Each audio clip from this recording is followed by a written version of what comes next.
Welcome to Vintage Hollywood Archive. Marilyn Monroe and Arthur Miller made the oddest couple in Hollywood history. She was the epitome of grace and the most desirable lady of the 1950s. She changed her name from Norma Jean Mortensen to Marilyn Monroe and was attacked by red baiters for associating with the playwright and alleged communist sympathizer Arthur Miller. Then how did they come closer? How Marilyn Monroe ended up with Hollywood's most intellectual man.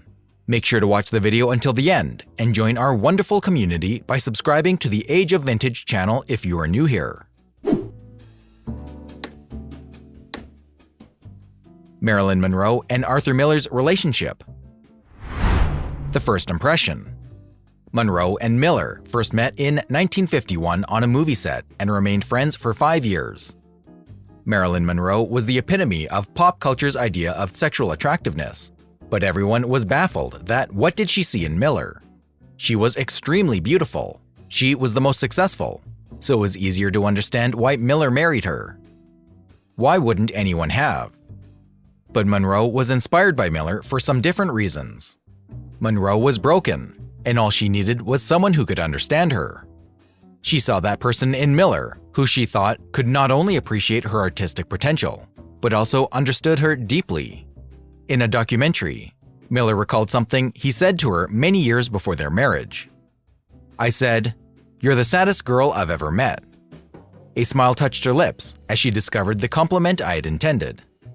She replied, 'You're the only one who ever said that to me.'" Miller later wrote, "When he shook Monroe's hand for the first time, the shock of her body's motion sped through me." Riding high on the popularity of his Pulitzer Prize-winning play Death of a Salesman, Miller had watched a few of her takes, and he told her that he thought she should act on the stage. Those in the production team who heard him laughed, but Marilyn didn't. She had been waiting for someone to see her potential. Finally, someone was seeing a side of her she had always wanted to be seen. A woman not just with luminous beauty, but a potential to become a serious artist when her other powers inevitably diminished. In her diary, she wrote about the meeting. "Met a man tonight. It was bam. It was like running into a tree, you know, like a cool drink when you have a fever." What made her a sad soul? Marilyn Monroe's childhood was terrible. She never knew who her father was. Her mother's mental health deteriorated, and she refused to take responsibility for a child. She kept on moving from one foster home to another throughout her childhood. She faced an unbearable amount of abuse at those foster homes and was even abused quite young. Those circumstances would haunt the star for the rest of her life. She figured there was only one way out, and that was marriage. To escape the endless abuse, she married at the tender age of 16. During her first marriage, she started her modeling career. And due to her undeniably beautiful face and charisma, soon she was on the front page of hundreds of magazines. Later, she got divorced for the sake of her career. She again married DiMaggio, but that also didn't work out. An odd couple for people, but they were special to each other. Through 1951, Arthur Miller was also as famous as Marilyn Monroe. He had just won a Pulitzer Prize for Death of a Salesman. Before marrying each other, they tried to work on their previous relationships. Monroe experienced a rocky union with Joe DiMaggio. Miller tried fixing his dying marriage with his first wife, Mary Slattery. But eventually, they fell in love with each other while Miller was still married. In 1956, Miller established a home in Reno, Nevada, long enough to be granted a divorce as they used to do in those days. When Monroe divorced her second husband, Miller was still married. When Miller got divorced in 1956, their relationship became a part of Hollywood news. Monroe was advised to break up with him for the sake of her career, but she didn't. They were two completely different people. Monroe was a sex symbol, while Miller was an intellectual. When they announced their marriage, everyone was baffled by Marilyn's choice of husband. It was a downright odd couple for people, and they referred to them as the Egghead and the Hourglass. One of the magazines branded the newlyweds the most unlikely marriage since The Owl and the Pussycat. Eventually, they got married on June 29, 1956. It was Marilyn Monroe's third marriage, but it lasted longer than the previous two.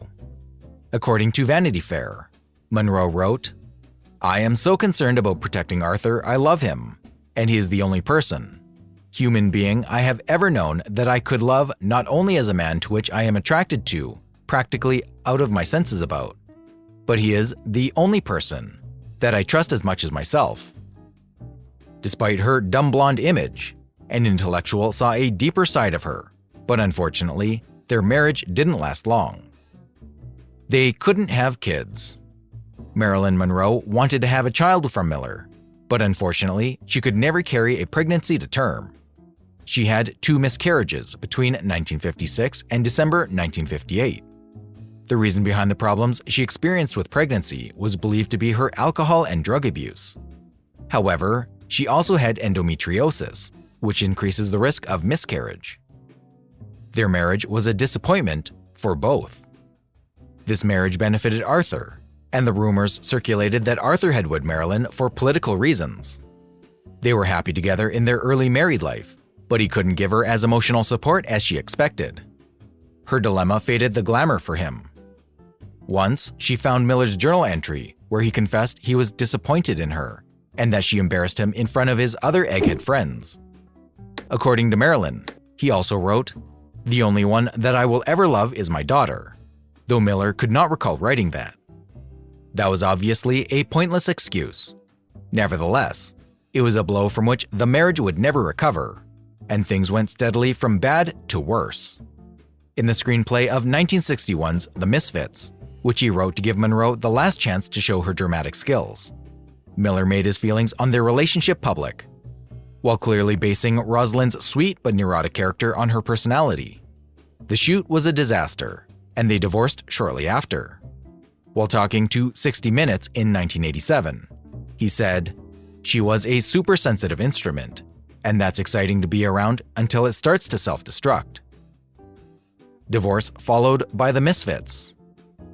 The script of The Misfits has got to be one of the saddest Hollywood movie scripts ever. All 3 leads of The Misfits, Monroe, Gable, and Montgomery Clift, died within years of its release. When it comes to Monroe's performance in The Misfits, it was a dramatic role she always wanted, and yet she was too dependent on drugs and alcohol at that point to perform with confidence. She used to arrive late at the set, frequently delayed shooting by endlessly running lines with her acting coach, Paula Strasberg, and forced the production into a 2-week halt when she had to go to rehab center. The Misfits was Miller's only film script produced, and it was a fascinating pop culture time capsule. But unfortunately, The Misfits not only parted Miller and Monroe's ways, but it got to be the last movie of Monroe. Unfortunately, she died a year after it was released. She was shattered when she came across some notes Miller talked about their relationship while writing The Misfits.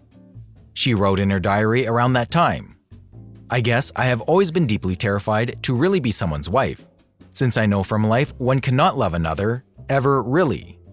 Starting tomorrow, I will take care of myself, for that's all I really have, and as I see it now, has ever had." Something is endearing, revealing, and ultimately tragic about the fact that, at the height of her powers, Marilyn Monroe married a Pulitzer Prize-winning playwright, and the world still refused to take her seriously. But maybe, at least for a fleeting moment, Miller took her seriously. She filed a divorce from Miller on January 21, 1961, and just a month after that, Monroe signed herself into the Payne Whitney Psychiatric Ward in New York. She locked herself in the room and avoided any social contact.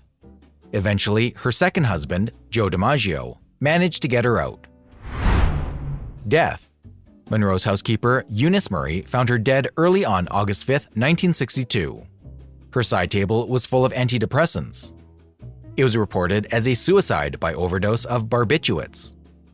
Monroe was just 36 at the time of her death. She was a complicated, fragile, determined person who found fame and money, but she never found true love and peace. At one point, she thought Miller was the man who could make her at ease, but apparently she was wrong. Arthur Miller didn't attend Monroe's funeral. That was very shocking. Miller believed that her funeral would be a circus filled with people who destroyed her, media, and Hollywood. And he was right. It really turned out to be a circus. While only 31 guests were supposed to attend, 500 people ended up crashing the service. After her death, Miller explained why he didn't attend her funeral and wrote, "Instead of jetting from New York to the funeral to get my picture taken, I decided to stay home and let the public mourners finish the mockery. Not that everyone there will be false, but enough. Most of them there destroyed her, ladies and gentlemen." Miller believed that Hollywood was responsible for her death. Referring to Hollywood's big names, he said, "Many things destroyed her, and some of those things are you.